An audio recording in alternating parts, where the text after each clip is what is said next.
Hello friends, অনুপমাস কিচেনে তোমাদের welcome. আজ আমি তোমাদের টেস্টি টেস্টি ডিমের পরোটা বানিয়ে দেখাবো। এই পরোটা খেতে হয় খুব টেস্টি, দেখতেও হয় অপূর্ব। উপকরণও সামান্যই লাগে। সামান্য উপকরণে অসামান্য রেসিপি হলো এই ডিমের পরোটা। তার জন্য দেখো নিয়েছি 2 কাপ ময়দা। ময়দাটা ভালো মতো চেলে নিলাম। চেলে নিয়ে ময়দার উপরেই দিয়ে দিলাম পরিমাণ মতো নুন, আর দেব একটুখানি চিনি। ময়ামের জন্য দিয়ে দেব একটুখানি সাদা তেল। ভালো মতো ময়াম করে নিয়ে পরিমাণ মতো জল দিয়ে একটা সফট ডো বানিয়ে নেব।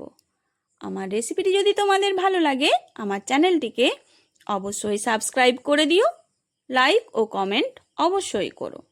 এই যে দেখো ভালো মতো ময়াম করে নিয়ে পরিমাণ মতো জল দিয়ে একটা সফট ডো আমি বানিয়ে নিলাম।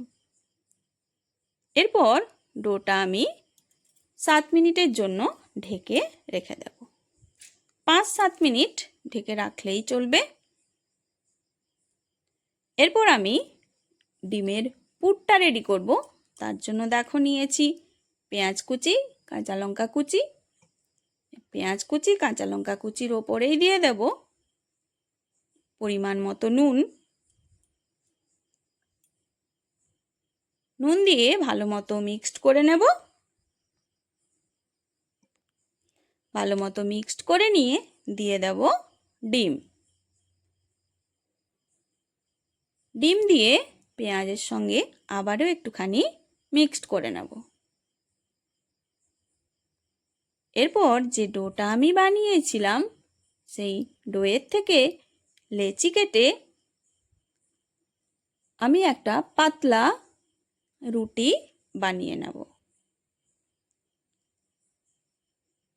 দেখো ডোটা কতটা সফট হয়েছে।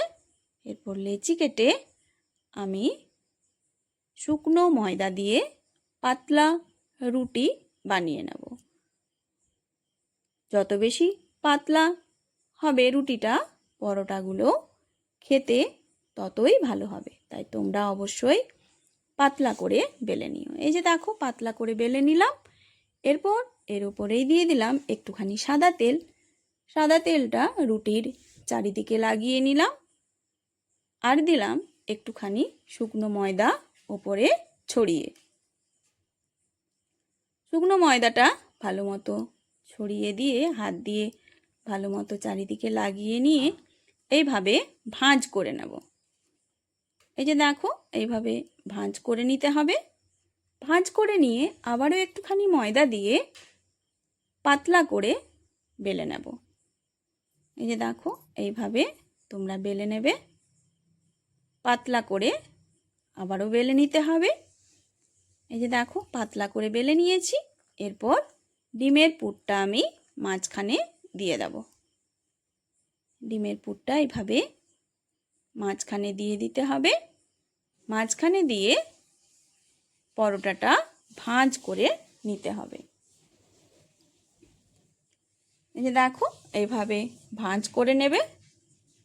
এইভাবে আমি ভাঁজ করে সমস্ত পরোটাগুলো রেডি করে নিলাম। এই যে দেখো সমস্ত পরোটাগুলো আমি রেডি করে নিলাম। এরপর পরোটাগুলো ভাজবো। তার জন্য কড়াইতে দিয়ে দিলাম সাদা তেল।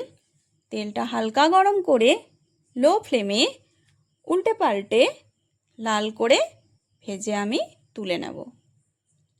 লো ফ্লেমে উল্টে পাল্টে লাল করে ভেজে তুলে সার্ভ করে দিলেই রেডি হয়ে যায় টেস্টি টেস্টি ডিমের পরোটা। এই যে দেখো কতটা সুন্দর হয়েছে পরোটাগুলো, দেখতেও হয়েছে দুর্দান্ত, খেতেও হয় অসাধারণ। তোমরা একবার হলেও এই রেসিপিটি বানিয়ে খেও। কমেন্টে আমাকে অবশ্যই জানিও। আর আমার রেসিপিটি দেখার জন্য অনেক অনেক থ্যাংক ইউ।